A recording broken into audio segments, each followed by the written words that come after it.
Γεια σας, στα πλαίσια του μαθήματος εφαρμογής ηλεκτρονικού εμπορίου, δημιούργησα ένα blog που σχετίζεται με τη rock και metal μουσική με την ονομασία rockon και URL rockon.panosLafo.blogspot.gr χρησιμοποιώντας τεχνολογία Blogger.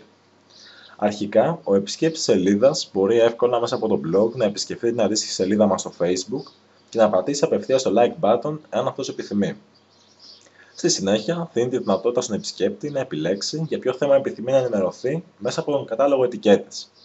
Πιο συγκεκριμένα, με τις ετικέτες Album και DVD, ο επισκέπτης ενημερώνει για την κυκλοφορία δίσκων και DVD της rock και metal μουσικής και διαβάζει κριτικές πάνω σε αυτά.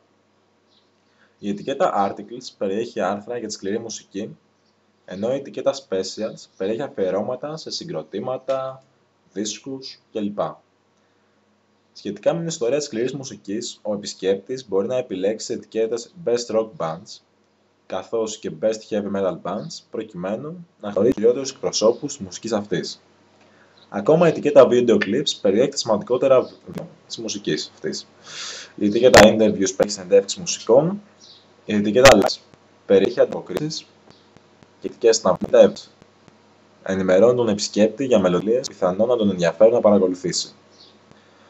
Η ετικέτα News ενημερώνει τις εξελίξεις στον χώρο της σκληρής μουσικής.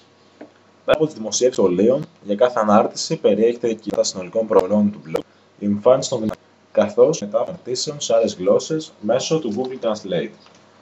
Επίσης, στο δεξιό μενού έχει προσθεθεί ένα PayPal button, καθώς και κάποιες διαφημίσεις. Τέλος, ο επισκέπτης μπορεί μέσα από την αρχαιοθήκη ιστολογία να ακολουθεί τις καθημερινές δημοσιεύσεις. Σας ευχαριστώ πολύ.